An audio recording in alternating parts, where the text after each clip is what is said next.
Donald Trump is in serious danger of achieving a devastating milestone for any administration and for any president.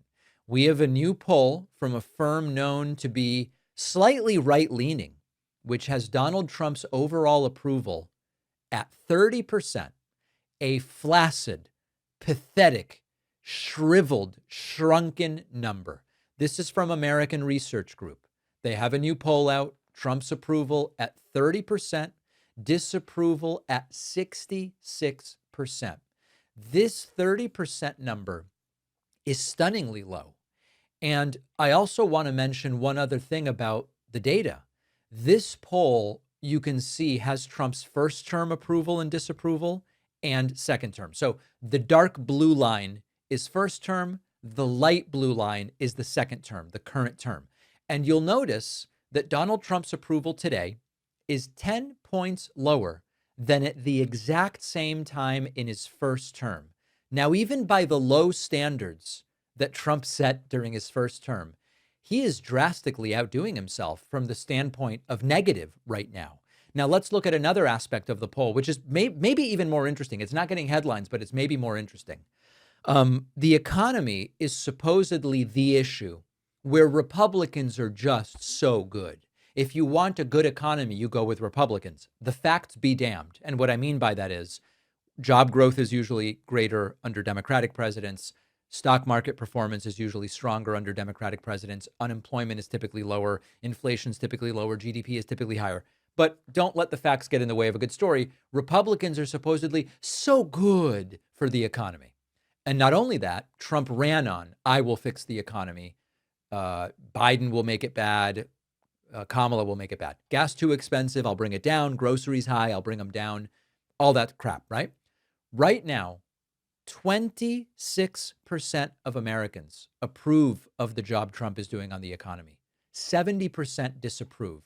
Now, the real shock is that if this country were sane, it would be far lower than 26. Like 26% approval on the economy is very high, given that Donald Trump has failed on every promise. Gas, energy, groceries, inflation, they're all up. Wage growth is down. Job creation is down. Wages are actually negative several months in a row. Whoa, sorry to interrupt for 2 seconds. If you're enjoying the channel and haven't subscribed yet, great time to do it is right now. One click, no commitment, lets me keep doing what I'm doing. Back to the clip. And one of the things that's important to kind of conceptualize is that approval for presidents generally just goes down over time in general. It doesn't go down, up, down, up. And the reason that this happens is when you come into office, you haven't done anything wrong yet. You haven't done anything people disapprove of. It's day one, you're just starting your job. You have some level of approval. Over time, as presidents do things that different people don't like, oh, he did something on foreign policy I don't like. Now I disapprove.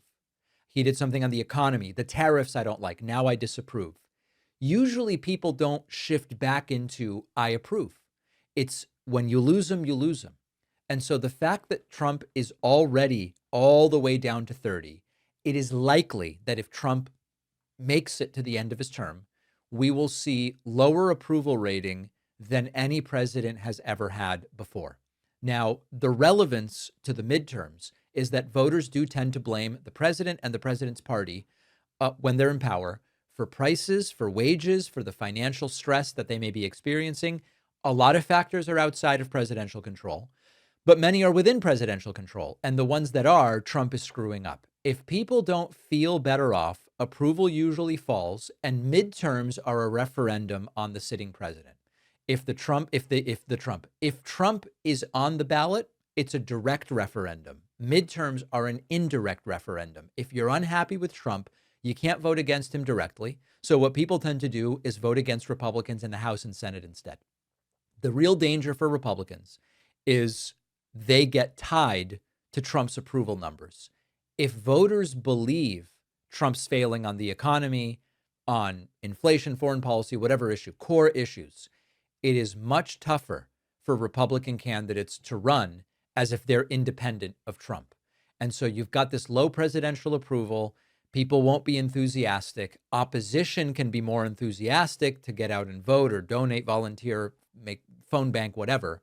And historically, presidents with weak approval see massive midterm losses.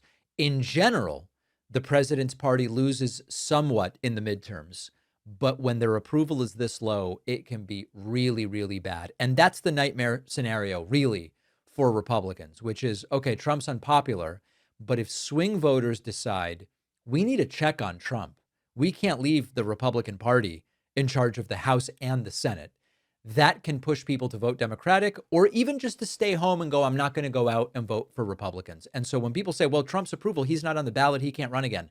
This is how it can make a difference. And it could make Trump the lamest of lame duck presidents for the last 2 years of his presidency. I say we make it happen. Appreciate you watching. Stick around for this next video and don't forget to hit subscribe so you actually see our uploads. You can also catch the full podcast on Spotify and Apple Podcasts.